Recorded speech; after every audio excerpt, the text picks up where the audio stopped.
I'm Jude Tiersma-Watson. This is not my house. We're house sitting on vacation. You know, when I agreed to teach the class, I didn't know that this would be when I would have to do this class, so here we are. So I live in a very different kind of environment than this. I'm in Rio Grande right now. But I live my life in central LA in a Latino immigrant neighborhood, which is increasingly becoming more diverse. I teach for the School of Intercultural Studies. I've been there for a very long time now. I started in 1992 as an instructor while I was getting my PhD, and moved into being an assistant professor in 2000. So now I am an associate professor of urban mission. I teach a number of other classes as well. I teach a class with Cynthia Erickson called Self-Care in Mission. It's an integration class with psychology and intercultural studies.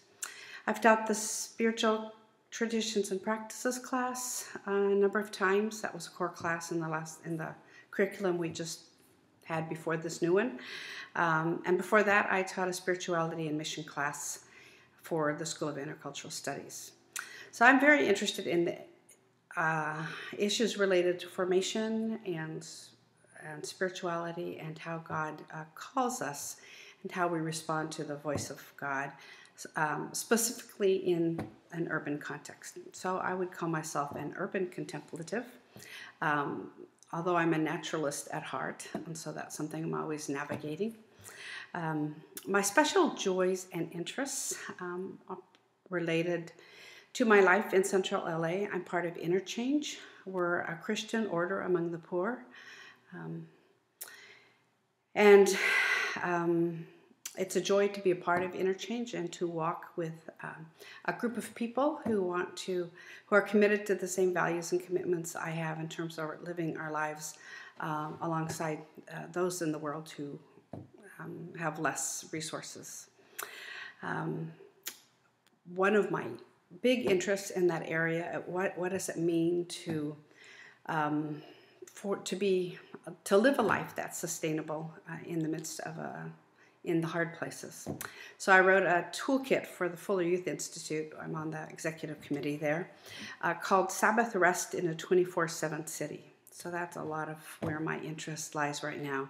It's really I would call it in the integration of spirituality or spiritual formation and the urban context.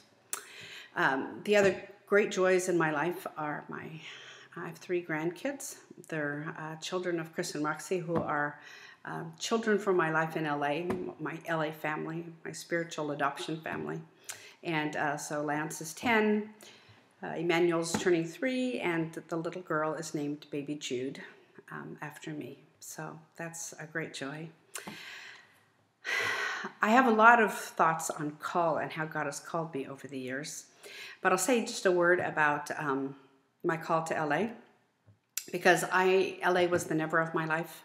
I was going to work in one of the big slums of Asia, and when I graduated with my MA in 1988, there was just a really strong sense in my heart that God was calling me to Los Angeles.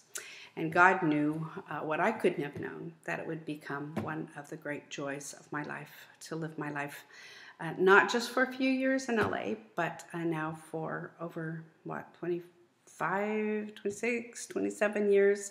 A good chunk of my life now has been lived in my neighborhood. And it's been a great joy. Hard times, but a great joy. I look forward to journeying with you.